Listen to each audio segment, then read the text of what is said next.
Bismillahirrahmanirrahim. Assalamu alaikum everyone. So for the people who have come later on, just a recap of what I have spoken in the morning. I said I'll be covering about importance of CV, how to write different ways of CV, how to face interviews, and how to find jobs abroad. Okay, and I also explained some statistics about how competitive, what a competitive market we are living today. How many people apply for one job, how many get a chance for an interview, and how many actually get a job. So we carry on with we discuss some statistics about the industry, what are the common reasons for rejection. Okay, we have seen statistics, what can go wrong, what you should not be doing. So what should you be doing? Let's look into that. So on your CV, use a standard font. The reason I just use a standard font is use a normal font like Times New Roman or Korean New or whatever it is. If you might like some extreme font, but when the HR or recruiter opens the CV, that font may not have been installed on his laptop or desktop. If it's not there, the alignment of your CV goes haywire. Okay, use a common font instead. And also try to avoid colors. Try to avoid use of colors on your CV. Make it simple. Keep it to the basics. Use black and white only.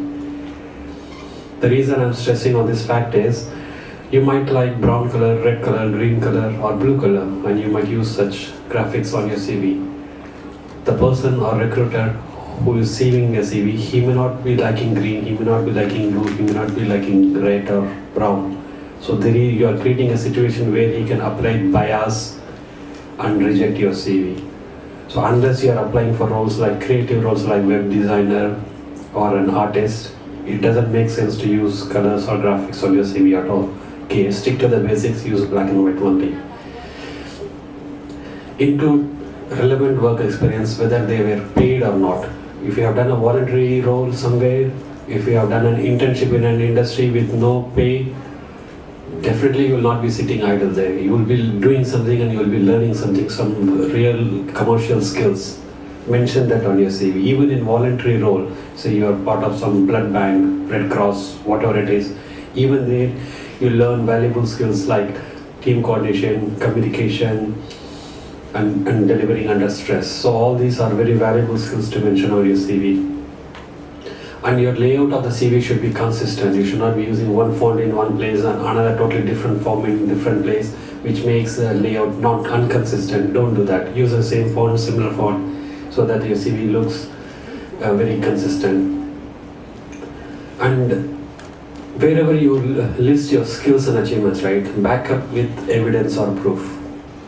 So when you say you worked hard, everybody says they work hard, everybody says they are loyal, everybody says they will do the job. That doesn't make you stand out. Instead, what can you do? You can give evidence, proof. Where did you work hard? There was a situation where there was a tough client deadline, so I stayed late with when somebody in the team fell sick. I covered up for that teammate and I delivered by working hard. So this is a better way of describing it. Don't say you're just creative. Say how you were creative, how you found a creative solution for a problem. Mention that on your CV. Don't use words like creative.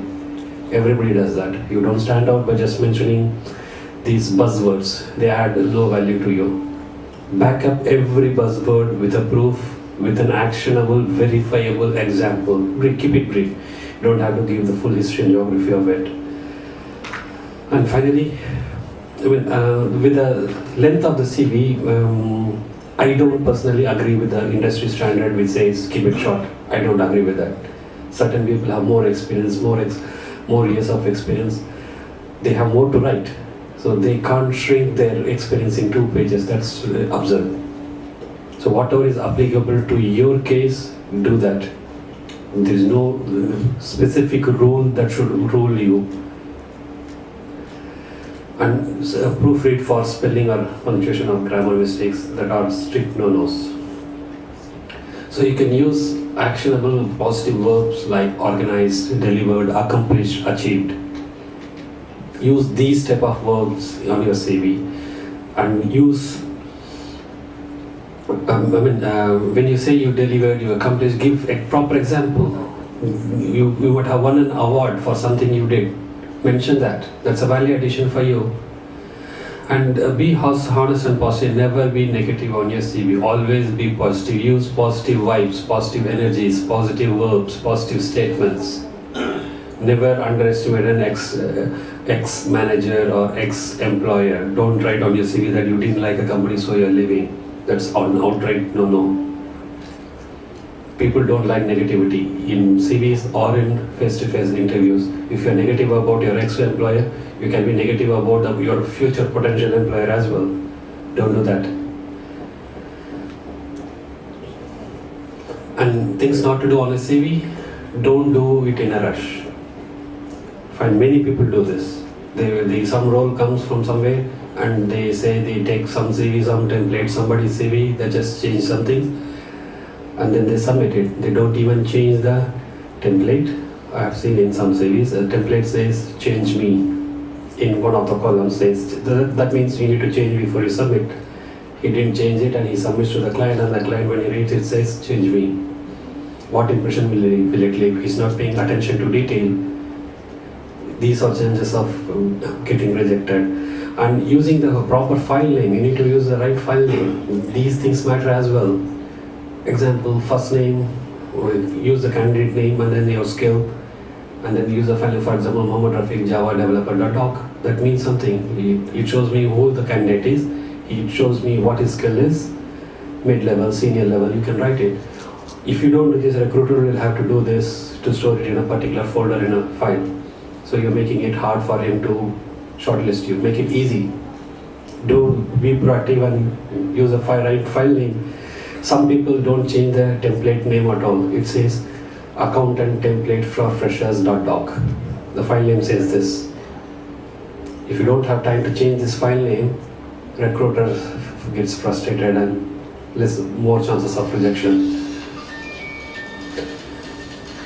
And never include your personal details. Like, I will tell in some cases, in some cultural, for some cultural reason we need to use it, I'll tell you where we need to use it. Personal details like whether you are married or not, whether you have got children or not. Some people mention that I've got 2 sons, 3 daughters. What value is it adding? Are you going to get a job based on how many kids you got? No. Those are irrelevant. Don't mention personal details. Nobody wants to know what your father's name is. Nobody wants to know what your mother's name is. Nobody wants to know whether you're married or not. Your job is not given based on these parameters. Fine, don't mention marital status and don't write your passport number even. These are personal details you should never reveal unless asked. In some countries, like Middle East, unfortunately they expect these details to be there because your marital status depends upon your family visa, your visa number they want to know from. Honestly, I don't like it, but in such cultural situations you might need to provide. But if you're applying for a job in India, don't waste the space on your CVs. Your CV space is very vital. You can't keep it too long as well. If you keep it too long, after 3 pages the employer will not read. Most times in interview, they will see the most relevant 2 or 3 roles only. They don't go beyond that. They don't care what you have done in the past. What they have done, what they care about is what you have done in the recent times. So don't include personal details. And don't use flashy color or large fonts. The reader should have a good user experience, like he's reading a book. When you read a book or a novel, how interesting it is written in an interesting way to create more interest and to make you read further. Your CV should be written in such a manner rather than reading a boring manual. Don't use paragraph. Break it down into bullet points. Bullet points are better readable than huge paragraphs, right? And write list of, when you write your, when in the CV, just don't mention what were your roles and responsibilities. Manage books, handle customers, manage escalations. These are just roles and responsibility that is expected of you. You can instead give statistics like handled 100 customer calls on a daily basis, resolved 50 50 customer escalation unhappy customers and turn them into happy customers in a month. How effective it is, rather than just saying I manage escalations. Give statistics, give numbers, give proof. In jobs, for IT jobs, like for example, there could be a situation where some page is loading slower in very simple terms. So you can write, I fixed bugs. Instead of writing that, you can say, I fixed bug in record time so that the SLA was not violated and the pages started loading faster by 50%. Give a metric. This, if you write like this, it indicates that you are commercially aware about the business. You will ensure that the service level agreements did not get violated, and you are conscious about the fines from the client if it gets delayed. And you're also giving a statistic to say, which can measure a metric which can measure your output, what you have done. You have improved the page load time by 50%. Mention such numbers.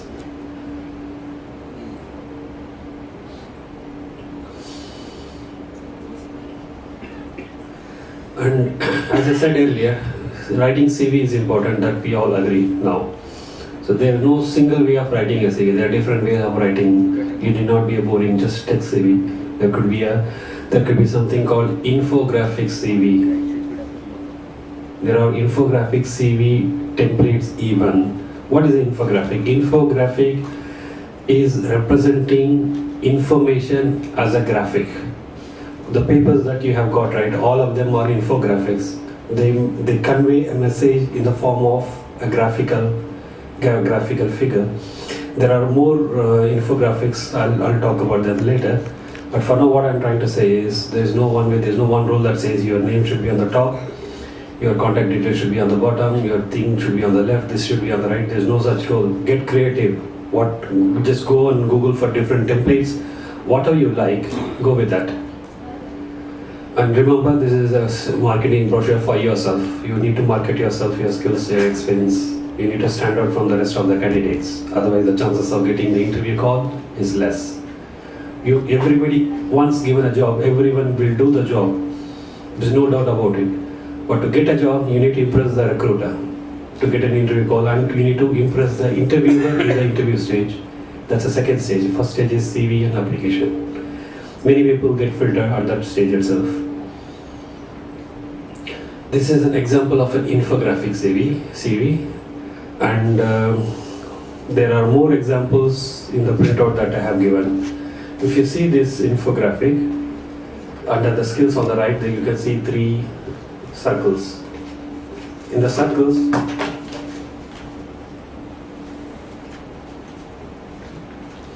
in the circles, you can see one circle has got fully half covered, one is 3/4 covered, one is quarter covered. What does this mean? This only means that you know one skill more than the other. You know one skill 50% and one skill 30%. You just know you don't have commercial experience. So instead of writing the skills, Photoshop, Illustrator and film, you can write a graphic, and you can even write the percentage, 40%, 50%, 20%. Just by looking at this image, the reader will know how competent are you in that skill. So use infographics, creatively, get creative. There are many infographic CVs. If you see the printouts, the handouts that's given to you on the second page, if you see, you can see this image.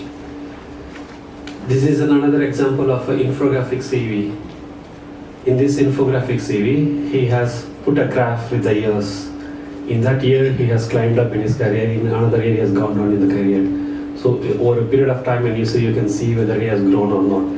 And if you see the personal skill sets, he has given a breakdown in his total skills, how much is his core skills, how much is his less, how much other skills he has got. In languages, instantly he has given the flag, which means using the first icon, you can see he knows Turkish language. And the second icon, British, he has got English language skills. Likewise, below that, you can see the technical skills with various graphs, which means he knows one more than the other. So looking at it, instantly the recruiter will know how his competency. Rather than this, remember he has got less than 30 seconds to impress. So if you see a center infographic CV like this, it's easy to get shortlisted. Look at the third example that's been given on your resume in your handout. You can see a little boy growing up, becoming a young man, and then becoming an adult. What does that mean? That means growth. When he was a boy in some particular point of time, he was a fresher. He was at entry level in the market, but he has gained experience, become more confident, and grown up to be an adult. What this means? This just means that he has grown in his career. That's a very unique pictorial way to describe his growth. These are some examples. There are more examples like this. Just go online and search for infographic CV template. Before we search jobs, we need to know how to Google first. Almost everyone has got a smartphone today, but most people don't know how to use the right term to search. There is something called keyword. Keyword should be something related to what you're looking for. For example, someone is an accountant, so the keyword is accountant. Accountant roles in Mumbai, search for that. Accountant CV template, search for that. Developer CV template, entry-level developer CV template, search with the right term. You need to know what keyword to use. Some people use a very broad and blunt keyword, like engineer. There could be mechanical engineer, there could be electrical engineer, there could be petrochemical engineer, there could be civil engineer, there could be structural engineer. Recruiter will know he doesn't know what he wants using such a generic keywords. Use specific keywords. Structural engineer, entry-level structural engineer, mid-level experience, mid-level structural engineer. Use the right keyword when you search. So I was just showing this as an example of an infographic. There are more infographics that are given in your handouts. They give more details. At your leisure, you can go through them in details. Let's carry on with the presentation. So this is an example of a infographics. If you see on the contact, he uses a home icon. That is better than mentioning the text address. Address takes more space, icons takes less space. Looking at the icon, I know that it is his address. By looking at the phone icon, I know that it is contact number. By looking at the mail icon, I can see that it is email address. You are making it easy for the recruiters. And it also saves space. There is something specific I need to tell when you write the location. This is very important. I've seen some horrible CVs which says, this is my personal address, this is my temporary address. It doesn't matter. We don't want to know which is your native. I want to know where you live, that's all. Why I want to know where you live? I want to determine whether you are a local candidate or not. If there is a job in Dadar, candidate, if he lives local to Dadar, he is preferred because the commute time is less for him. You don't have to commute for a long time. The people who commute less, they are preferred because there are more chances of them joining and accepting the role than someone coming for a very far off place. That is the reason the recruiters look for this detail where he lives. If you mention the city name and state name, that's enough. For example, Mumbai, Maharashtra, that's enough. I don't need to know exact floor, exact room you live in. That's not relevant. When you join the job role, there you fill up some HR forms to give your details that are used for background verification. At that time you can give full details, history, geography. In your CV you don't need to mention. It's a very scarce resource. Very small space you have to impress. So use icons like this, and when you write phone numbers, at most write only 2. Don't use more than 2 phone numbers. Some candidates write 3 and 4 numbers and HR should be scratching his head which number to call. He gets frustrated. Sometimes you can give 2 phone numbers because some networks don't work in some locations. At that time, so at most 2 you can give. Same applies to email as well. Give one email address, professional email address that exists. People give email address that have expired. So when HR emails them, email bounces back saying inbox does not exist. How rude and how ruthless it is, how unprofessional it is to give an email ID that does not exist. Some candidates do that. They have created an email ID long back, they never monitored their inbox. They don't even know that their email ID does not exist, and they've mentioned it. So they lose their chances. The HR, when he tries to contact with the email bounces. So use the right email address. Okay, and a very, very, very, very important thing is to write a meaningful objective on your CV. What is the meaning of objective? The word objective. Anybody? Just give me what you understand by the word objective. Yes, please. Like an objective means what are you looking forward for in the future? Good. What you are looking for? Good. Simple example. Yes. If you see the first example, to work in a professional environment which provides blah blah blah blah blah blah blah. It's so boring. He's used every available vocabulary from the dictionary, and he thinks he's trying to impress, and he's not conveying any meaning. Enhance my professional skills to leverage my analytical, and he's a fresher. He's writing this.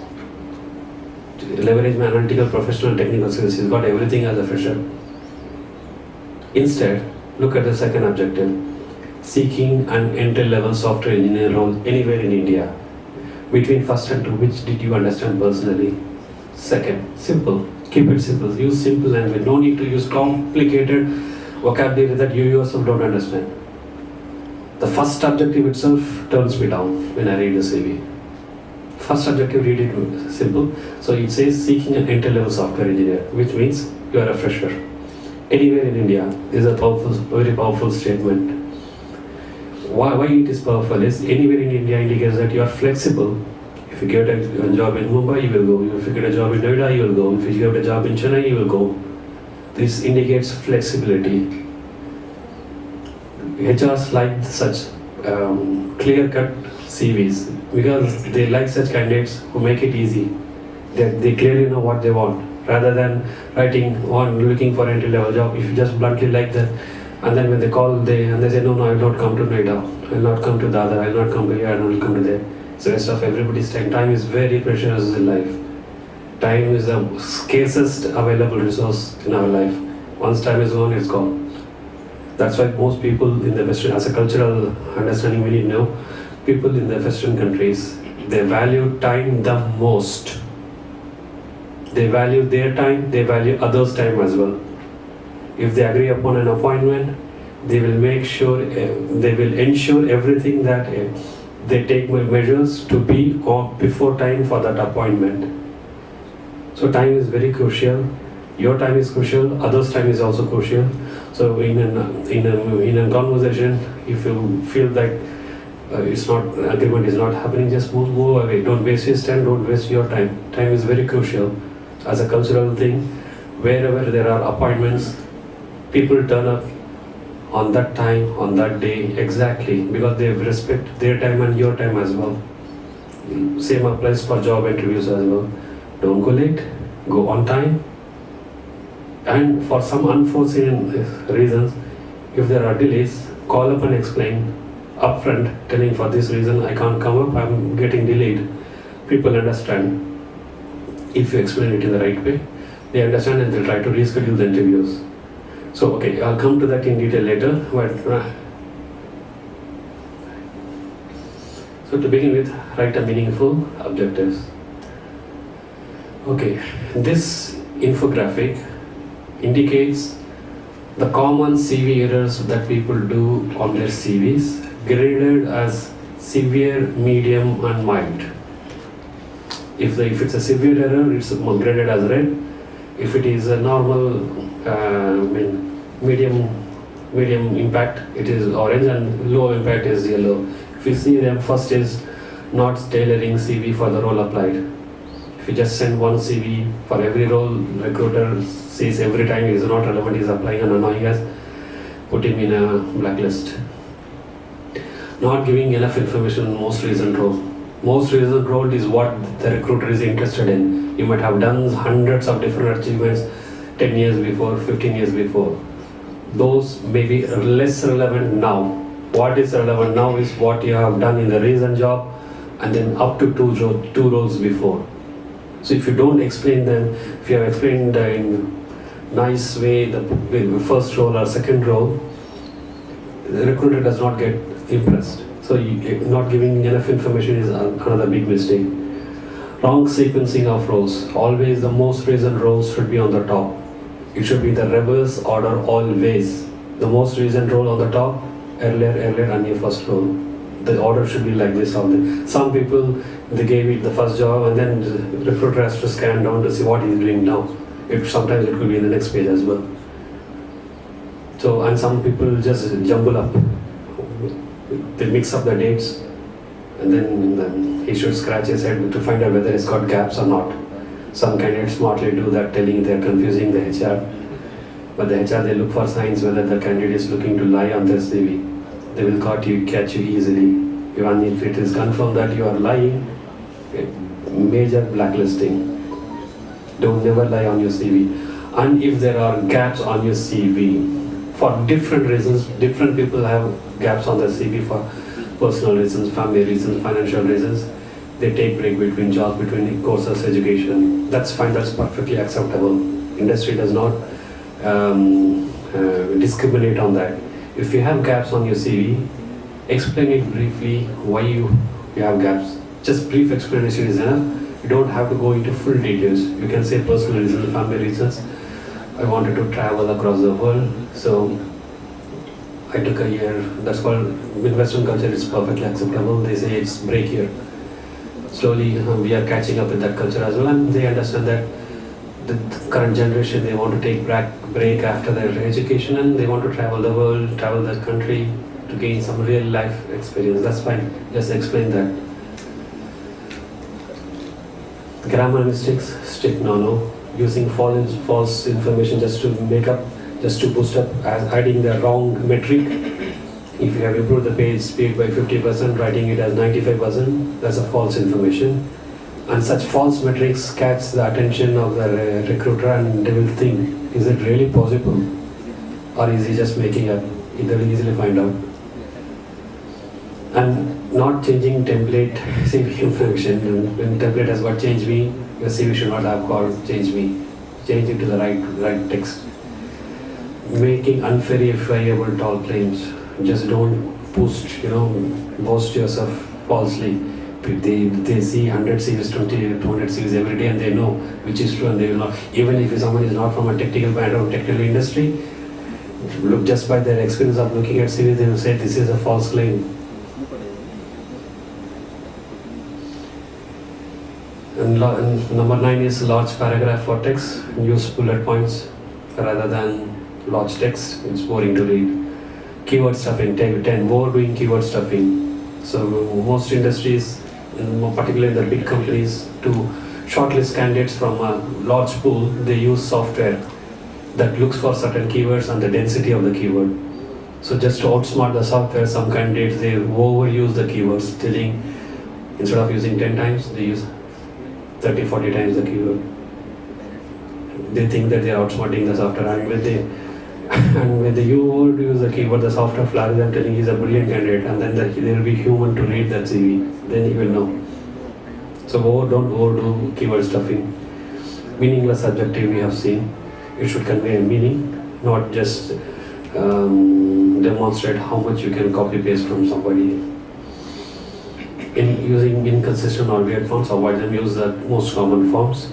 Lengthy CVs, don't have the CV to the required length, but not as a book of novel of 20-30 pages. Some academics have that. Some professors, some scientists have that such long CVs.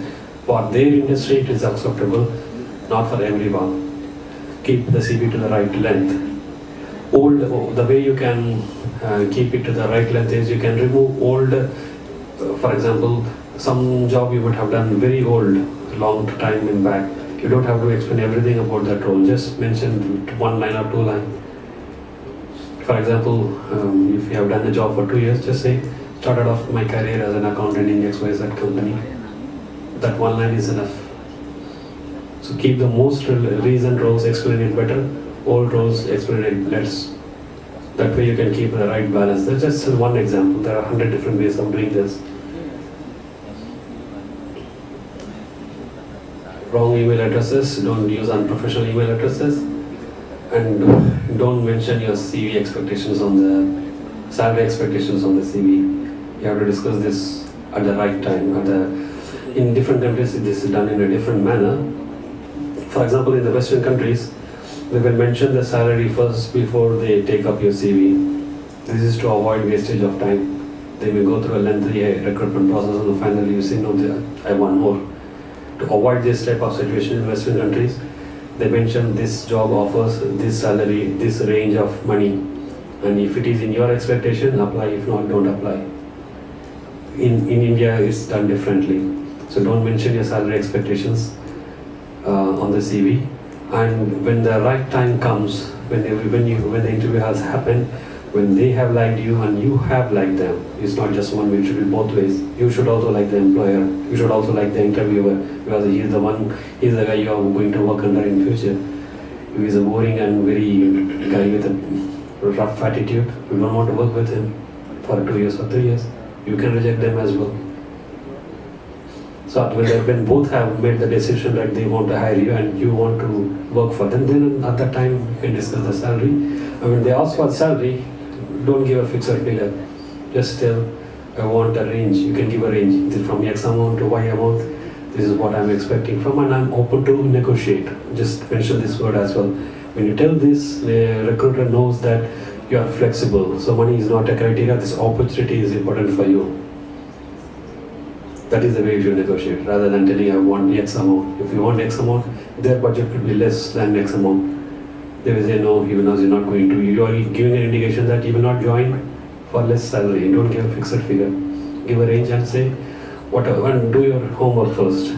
For your skills, for your experience, for your industry, what is the market average? Find out, use the internet to find this out, talk to friends and ex-employees and things like that. You will get a figure in mind, give a range. And disclosing personal details like marital status, don't do that. Don't use irrelevant file names, number 17. Explaining role for reason for leaving every role. I didn't get salary, I left. I didn't like the boss, I left. Don't do such things.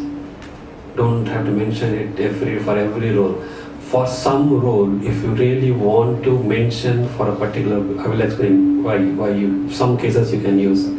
For example, you might have left a job for a short period of time. Okay, and recruiter will be curious why you left at a short period of time, because they don't like people who quick, very frequently quick, because hiring is a very costly process, time-wise, money-wise as well, and training is even costlier as well. So after all that, if someone quits quickly, employer will think he might do the same with me as well, and they will not prefer such employees. So in some cases, when you want to specifically explain why you left, like you could have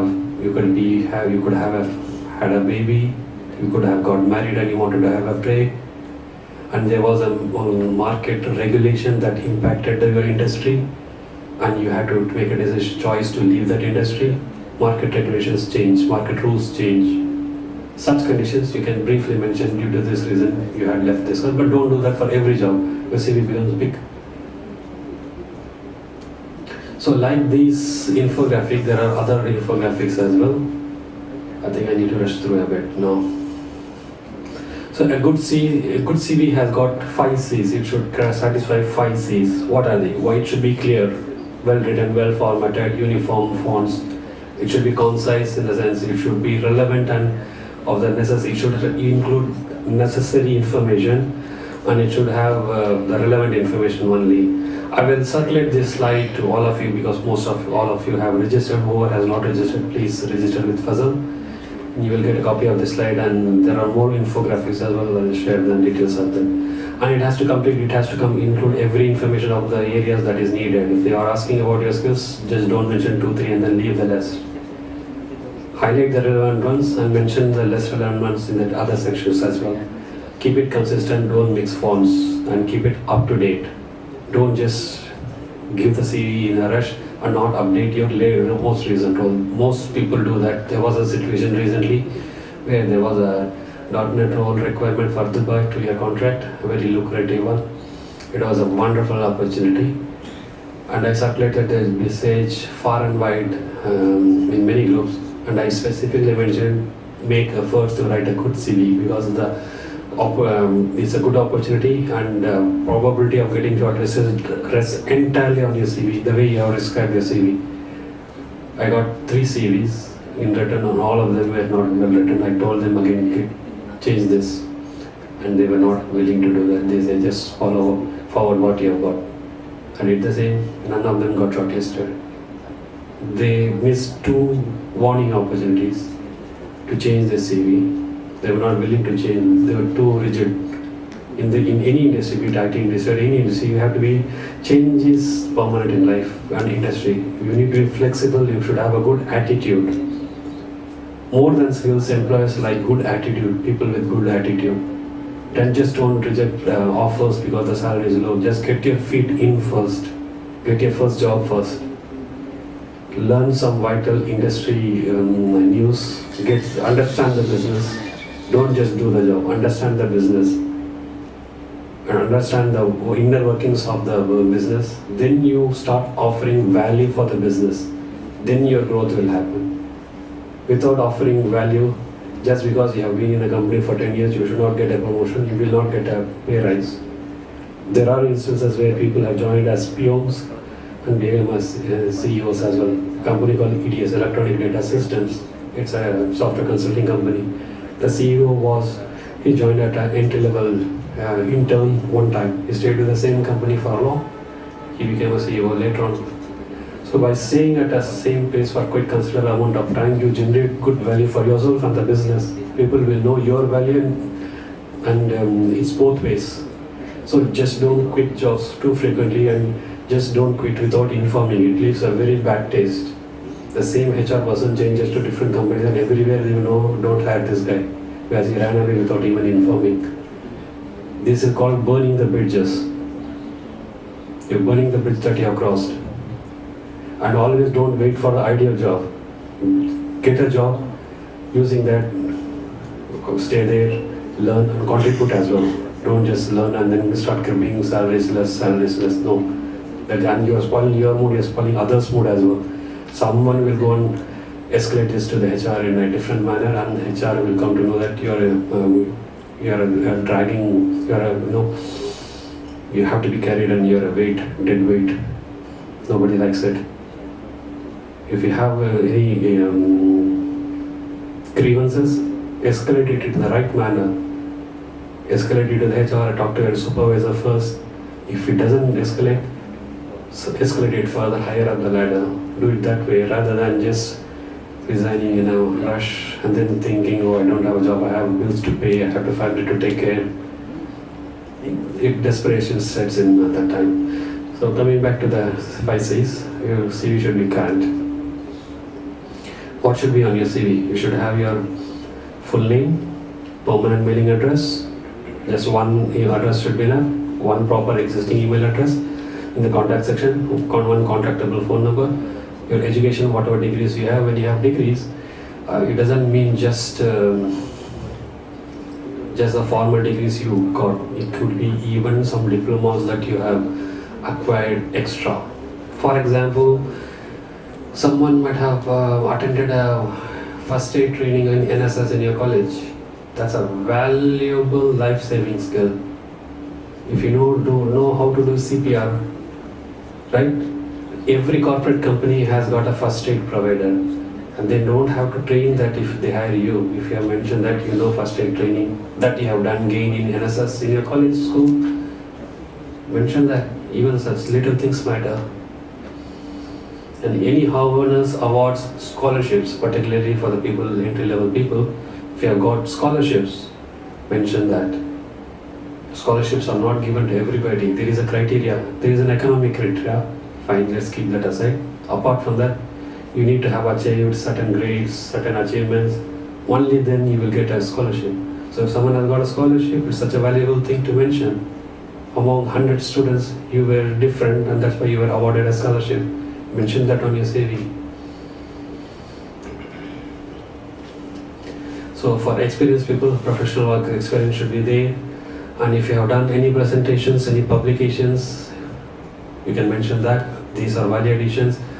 And if you are part of any professional bodies, okay, in your domain, accounting, Chartered Accountants Association, or software engineers, meetups, whatever it is, mention that you say you are doing something to increase your knowledge apart from your work.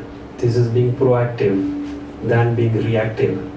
Situation happens and then you learn. That is reactive. Out of interest, out of passion, you show passion and then go and learn on your own. This is being proactive. Proactive candidates are preferred than reactive candidates in the industry. If you have any certifications, valuable thing to it, rather than just telling, I know this, you can tell, I know this and I have got this certificate. Because a professional body has overseen evaluation of your skills and said that you really have got these skills. Certification are quite valuable. If you have got them, mention that. And if you have done any research, any added qualifications, professional affiliations, like being part of some professional clubs in your industry, mention that as well.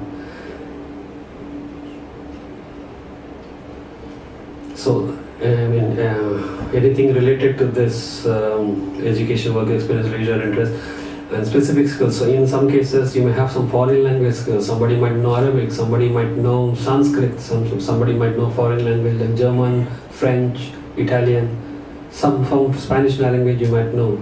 These are very vital. If you know them, mention that. There could be some situation. Some job descriptions are very vague. I really hate them, but there are some very lazy HRs out there who don't write a proper job description. They might need a skill, but they may not have mentioned it. So you have to sense this, be proactive, and then write extra relevant skills. For example, if they are just asking for an office administration, they will not mention you need to have internet skills, you need to have MS Word skills. If you have them, mention that. Some HRs are lazy, but they will not mention everything they need. But if you be proactively research what is needed for the job, and if you have the skills, mention them. That will help. And if you have any driving licenses, like for example, someone is applying for a driver's job in UAE license is vital. If you have, it's not easy to get a UAE license or any foreign country license. There is a strict written exam to go through, and then a practical test as well, and then you get the license. If you have that, mention it, because that is a qualification, that is a criteria. Only local licensed people are preferred. If you don't mention that and you just apply for a driver's job and then say, no, I'm not getting a job, my time is not good. That is the root cause. You have to do root cause analysis of any problem. Root cause analysis for not getting a job is not writing a proper CV. So your education section, I'll just skip through the right slide. So in this slide, if you see, you have to write it like this. Which year to which year you did a particular course, which university, what was the course name, and what did you study in that. Specialization in physics, specialization in accountancy, specialization in being an IT developer, front-end developer, back-end developer, DevOps developer, likewise, nursing skills, whatever it is, write the most relevant, recent one on the top in the reverse order. And the people, particularly entry-level people, freshers, they have to write about their grades particularly, because that is the one thing you can impress people with. You don't have much to talk about as a fresher, so your academic achievements is what you can mention, however small they may be. If you have any honors and awards that you have won, list them in the reverse order, and give brief details. And scholarships count, as I said earlier. It's not given to everyone. There is a criteria. So someone has gone through the criteria and what the scholarship mentioned it, who gave the scholarship, will include all the details. These next few slides I'll just skip through quickly, so that because we need to complete the whole content. Professional experience, you list the most recent one on the top and include all the projects that you were part of. And if you were in some leadership roles, even for freshers, if they were captain of a cricket team, that means you have a leadership skill, very vital. Mention that. Such roles you have to mention, rather than just I was part of a cricket team, school cricket team, that lacks. And it adds value, but not as impressive as telling I was a vice captain, I was a bowling coach. These are important things you need to mention. So if you are part of a research, mention all the other people who were involved in the research, and highlight your name in that as well. Because in research project you have to give credit to the rest of the team as well. This example of a work experience, how it can be mentioned: month, year, start month and start year, and then end month and end year. Don't need to mention the date. If you are still working there, just you can write till current or present, and then just write what you have done as a shop assistant. I have learned the importance of providing great customer service to gain maximum sales. See how effective it is. He or she was in a doing customer service, but how he writes, he is providing great customer service to gain maximum sales. So he has benefited the employer, the business. Such people are liked. Such people are liked because they can give profit to the next employer as well. And I'm responsible for organizing stock and ensuring that costs are controlled. A very powerful statement. I used to take care of stocks. Rather than bluntly writing this, how he has written, see, I'm responsible for organizing. You have organizing abilities. Stock and ensuring that costs are controlled. You have a commercial understanding to keep the costs down within the limits, within the budgets. He has effectively written that. Carrying out weekly risk assessment has increased my awareness of health and safety issues. So he has learned something that he didn't do in the past about the industry. He has mentioned that, how beautifully he has written. This is just an example. There are hundreds of examples. Okay, but this is how you need to write, rather than bluntly, boringly saying, I worked as a customer service, I took stock of XYZ. Describe it this way. You can seek professional help as well. There are professional CV writers. You can go to them, sit with them. It is a worthy investment. They will write things. They know how to shrink things than that you will not know. If needed, if you can afford, go to a professional CV writer as well. It's a worthy investment. You will get returns on that, inshallah. And mention your extracurricular activities as well, volunteering experience as well. If you have a part of any student organization, mention that as well. They are quite very, very valuable. As a student, you have to write what you have done as a student. You don't have much to write about. If you have done any volunteering, if you have done any unpaid internship jobs in any company, mention that. You will have learned something, you would have achieved something, you impressed your supervisor, mention that. You got some praise certificate, mention that. It's all about standing out from the rest of the candidates, so that you will increase your chances of getting the interview call. I'll skip that, that's less relevant. This is for research people, so maybe less relevant for us. I'll just skip through that as well. If you have done any publication, written any books, attended any seminars, made any paper presentations in your college, mention that, because you are not a normal student. You were very proactive. You wanted to go and learn how the industry is. You went to research the paper. You presented in front of a crowd. It takes a lot of courage to stand in front of a crowd and even mentioning one small sentence. You have done it 10 years at an early stage as a student. That's quite impressive. And if someone has won awards in speeches, it's fantastic. If you have won awards in writing, essay, writing comedy, you have writing skills, you have ability to research, you know how to edit contents, and when in industry you need a wide array of skills rather than just a boring employee. Like someone who does coding, we are not hiring a coding monkey. We are hiring a proper software professional who can write code, who can document a code, who can communicate with clients, who can work with team, who can motivate a team, who can help a teammate when he needs it. We need an all-round professional rather than somebody who will do the job. If you are an all-round professional, you need to mention how that you're on your CV, because CV is your gateway to a job. If you have any added qualifications like diplomas, any trainings attended, mention that as well. Any language fluency, if you know Arabic, those will be useful when there are situations where you need to interact with a foreign customer. If you want to communicate with a foreign customer, some employees, if you have a foreign language skill, fantastic. Your saleability chances increases. And this is one very important slide where one of the universities has researched and prepared, which says, if you have anything to write about anything that is mentioned in this skill, your chances are increased. For example, learning new skills as required.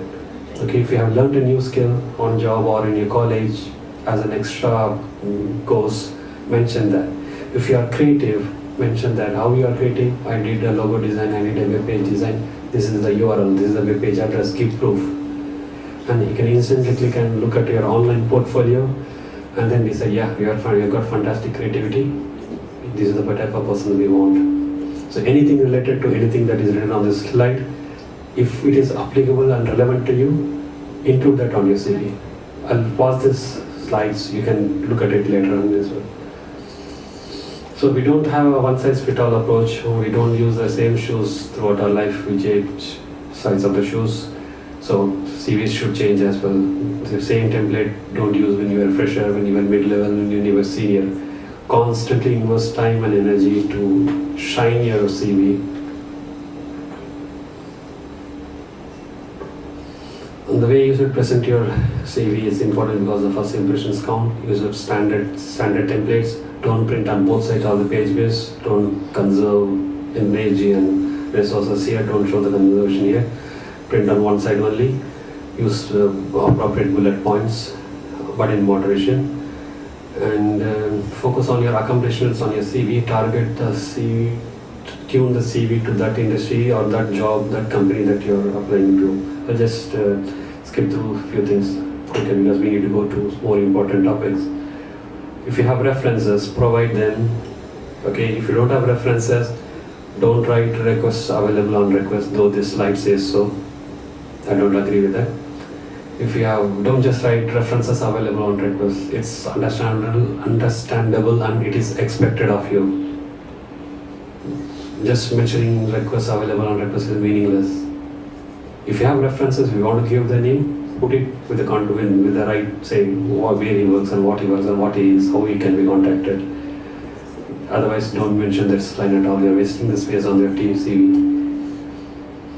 Covering letters, I'll skip through quickly because they are getting lesser level now. But write something. Don't send a blank CV. Many people just send some horrible starting lines are hi bro.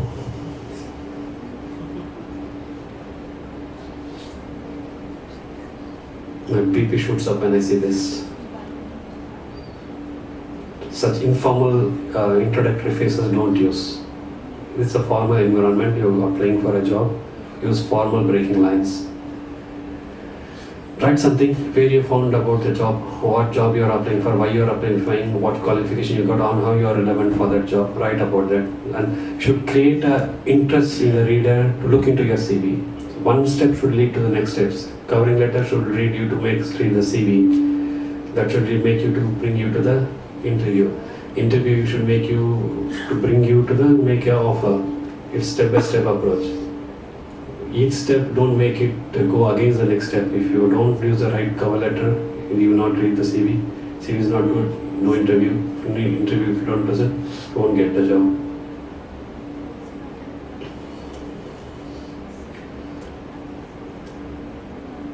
Okay, we have seen why CVs are important, how to write the CVs and how to write the cover letters, how to find jobs.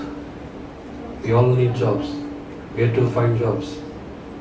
Can someone answer please? Whatever the sources they know, where can we find jobs? There are newspapers. Newspapers, yes, good. There are online portals like Naukri.com, jobs like that. Job portals, good. Naukri.com, Indeed.com. Good. And then LinkedIn, good. Shine.com, good. Yes. You have mentioned most of them, but there are things not mentioned as well. Those are important as well. Let's see some statistics. Because whatever we say, they should be backed with statistics. Campus interviews, yes, good. So when someone describes the job market, he says, he describes an iceberg. When you see an iceberg, the ice that is above the water is what you see. There's a bigger chunk of the ice that is below the water.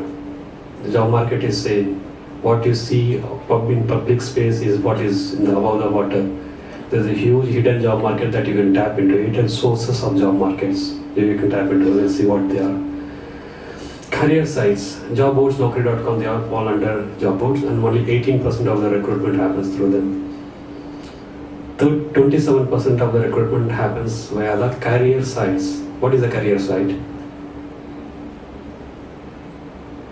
Okay, I can answer that.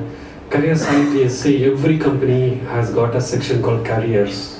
Infosys, Wipro, ETS.com, be it any company, they will have a link on their website called careers. There they will list whatever new jobs they have. Go to the career section of their any industry, see if there are open roles, apply to them. As I said earlier, hiring industry is a very, very costly, money-wise and time-wise, it's a costly industry. Sometimes some clients are very tight on budget, they can't pay a recruiter, they can't advertise on Naukri.com because they charge money, and sometimes Naukri.com does not give the right CVs for their industry. So they advertise to keep cost down, they advertise on career section. Go, be proactive, go to the career section, see if it's anything relevant, apply to them. Job boards, Naukri.com, we have seen 18%. So the highest is career sites. Reference. Why employee refers, just talk to friends, relatives, anybody you walk on the street, get introduced, telling I'm this, that. I'm looking for a job. If you have anything relevant, this is my contact number. It works. It has worked. I can tell you an example. One of my friend, he was going and asking for a lift to a guy.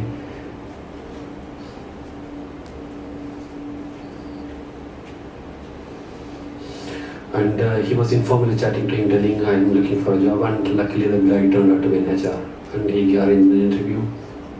He was a street smart guy. See how he has created an opportunity for him. Just be proactive, just talk to people via employee referrals, 15% happens. Internal hire, there are opportunities within the company. So if you don't like a particular job, you can go to another job within the same company, apply for them as well. And in agency hire is only 5%. Whatever recruiter we talk about, whatever email address, phone number we talk about, right, it is only 5%. And there are more sources like LinkedIn, people apply on, advertise on LinkedIn, and there is a privacy setting. One important thing I need to mention, there is a setting in privacy settings which says that you need to tick that box to say you are looking for a job. If you tick that box, when recruiters search for candidates who are looking for jobs, your profile will be listed on top. Otherwise, you will not come in the search results at all. So only proactive candidates locate this and enable this on their profiles. Facebook pages, like their Facebook pages, when there is a job, you'll get a notification. Same applicable to Twitter as well. Also set email alerts. One important thing, wherever you go, career section, job boards, or whatever, there will be a section called set email alerts. What this means is, for this criteria, if you get any job, send an email to me. The system regularly goes through the database and says, for this criteria, are there any jobs, send an email. You'll get a link to the job description, click on that, apply, done. You don't have to monitor the job market 24/7. The email alerts, you will get email notifications. Use the right keyword, write city name. Some people write any job, keyword, location, anywhere. Not even Google will understand this. The most smartest artificial intelligence system will not understand this. Any job, anywhere. So use the right keyword, right city name, use the right radius filters, right salary filters if applicable. You set them, and then the system will send you regular email alerts. So what's that P?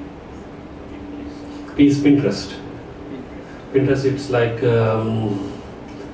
it's a networking platform where you can post images like Tumblr and things like that. It's another where people only post images, and even their jobs are advertised. For mostly creative jobs, they advertise there. And you can network, attend meetups in big cities, Mumbai, Chennai. Definitely this happens.